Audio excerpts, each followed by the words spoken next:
you can't see, and he had someone bidding for him. So that's what the Eagles were up against. They were bidding against, they didn't know if, am I bidding against somebody I know or someone I don't know? But if you believe you've got your guy, Skip, as you said yesterday, no price is too much. The question is, how much damage has been done to Carson Wentz mentally, physically, emotionally, psychologically? Because I told Mike, Skip, remember last week, Mike Vick and I had this conversation. I said, Mike, he's gone. I said, he ain't coming back. I said, I know you want him to be back, but he gone. Yep. I said, and plus the thing is, when you bench a guy like that, Skip, that's not a fifth-round draft pick. That's not a guy that was somewhat of a starter and, fell out of the rotation. The guy you traded, you moved heaven and earth to move up in the draft to select him. You paid him a king's ransom, and you benched him.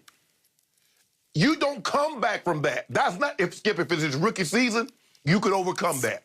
You can't do that to a guy in his fourth or fifth year and think he's going to bounce back from that. So the question is, can they repair him mentally, physically, emotionally, and psychologically? Skip, he was on pace to get sacked 67 times, which have been the fourth most in NFL history. He missed the last 4 games. So we said he turned the ball over more than any other quarterback, and he missed 4 games. He threw more interceptions, and he missed 4 games. He also led the league in getting sacked, and he missed 4 games. So what guy are they getting? Frank Reich believes he can repair Carson Wentz because the thing when Carson Wentz was at his absolute best, Skip, what did he have? An outstanding offensive line, a very good running game. He had the Winnebago, LeGarrette Blount, and Jay Ajayi. They could run the football. The receivers could make plays. That offensive line is outstanding in Indy. He had that when he was on a cruise, what was he, 11-2, Skip? I think when he tore his knee out here at L.A. So I believe they have that. The only question I have, Skip, have the Eagles and what happened to him the last 8 weeks, well, no, take that back, Skip. Let me take it back. Did what happened to him the moment they turned that card in and said, with the second-round draft pick, we select Jalen Hurts, have too much damage been done to him mentally for him to overcome that? I believe he landed in the perfect spot. He landed in a spot where a guy believes in him. Skip, and sometimes that's what you need. You need a guy that believes in you. The Eagles no longer believed in Carson Wentz. He no longer believed in them. The marriage had to end. So the question is, not if he, Skip, can he, because we know, like you said, he's 6'5", 245 pounds. The guy can throw. But now it's all about what's between the ears. Can they repair that? If they can repair that, they got themselves a good quarterback, and the price they gave up wasn't too steep. Okay, I will give you this much. If any man on this planet can save and salvage Carson Wentz, it's Frank Reich, who obviously was his coordinator through that one blip of a great run that Carson Wentz had in 2017 before he tore up his knee. And he was, if not the MVP frontrunner, he was right in the thick of that race. I'm going to give you that.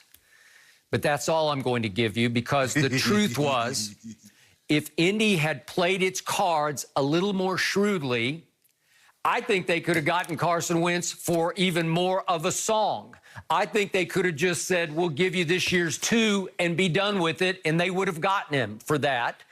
But they didn't really do enough due diligence or be able to read the tea leaves quite well enough to know what R.J. Glazer knew about Chicago and what the reporters in New England reported yesterday, which was the Patriots really had no interest in Carson Wentz.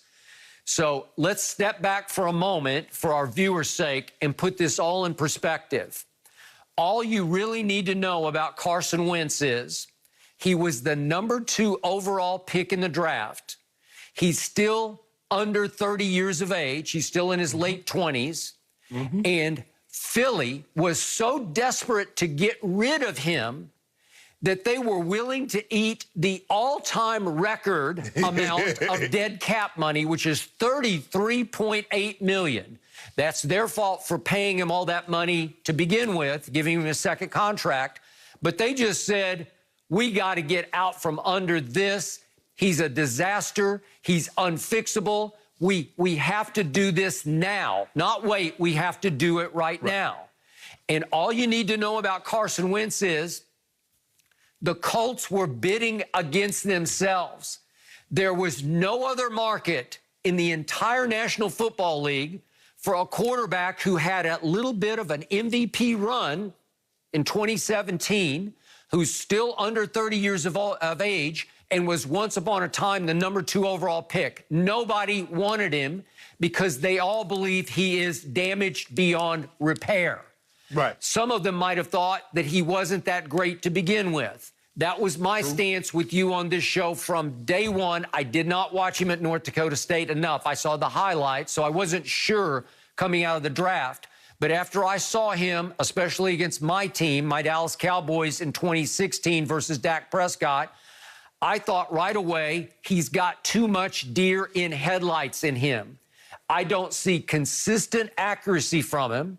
I don't see consistent feel for playing the hardest position to play in sports. I don't see the touch, the poise, just the ability to make the play when it needs to be made.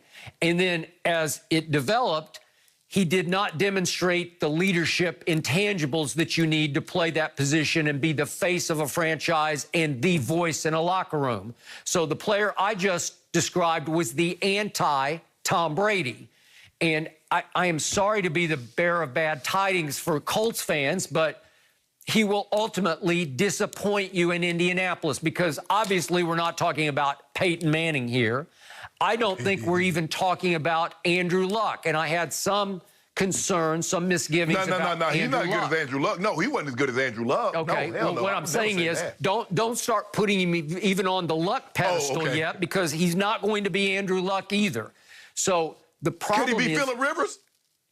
Phillip Rivers was pretty good last year. Yeah, I mean, but they got to the playoffs, right? And but that's what they played Buffalo pretty well in that first playoff game, right? But that's my thing, Skip. Do you believe he can beat Phillip Rivers? Phillip Rivers couldn't throw the ball over 30 yards. So I don't. He can't. You don't believe he can beat Phillip Rivers? I don't. But again, Phillip Rivers is about as crafty, as shrewd an operator as who ever played the position. Right. He did more with less arm than anybody who ever played the position because he knows how to play. He could just see it and feel it and make the play at the time. And again, Phillip Rivers always came up a little bit short. And we talked about his legacy was he never quite got you there. But he did a lot of great things. And so, no, I do not think Carson Wentz, if we just do prototype, if we put him in the vacuum, he's got 5 times the arm that Phillip ever had in his life. And he's a big, strapping young man, still a young man, who will, if it calls for it, he will try to run through a brick wall for your football team. And what he did down the stretch, again, in a terrible division a year ago, he helped lift up a team that was playing with a lot of practice squad players into the playoffs. But the problem was he lasted 2 series in his first ever playoff game and went, 1 of 3 for 4 yards. That's his playoff legacy in total. So you don't even know how he's going to play in a playoff game. I know how Phillip Rivers will play in a playoff game. He'll play pretty well. He came up short a few times, but he also won some big playoff games.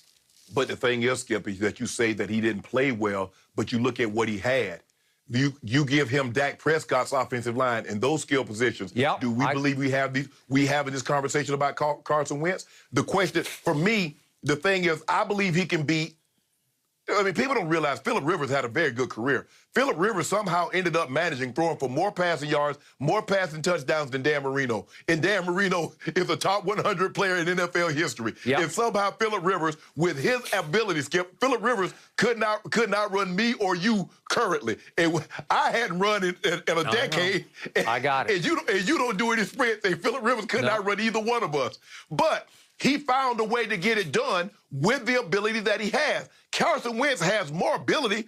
He's more mobile. He's more athletic. He has a bigger arm. The question is, the one thing that we never questioned about Phillip Rivers was his mentality, was his mindset. Was he tough physically? Was he tough mentally or emotionally? We know he was rock solid in those areas. Those are the questions. I think it, Skip, is more so mentally and psychologically with Carson Wentz than it is physically, because we knew he took a beating. I mean, he got sacked 50 times. He was on pace to get sacked 67. So you can recover from that because he didn't take any more beatings after December. And so now he's in a new place, rejuvenated. But the question's going to be, Skip, I don't want to hear nothing about no OTAs, where he looked good at OTAs in minicamp. Yeah. I'm going to need to see Carson Wentz in actual game, live fire, to have an honest assessment of whether or not he's moved past what transpired his last year in Philly. I got it. By the way, quick aside, just for the record, I do, and you know this for a fact, I run one long sprint every day of my life, and it's all the way from my dressing room up to the studio. Yeah, exactly. A, so I'm not late, and B, to get my adrenaline up so I can just demolish you. But I do it every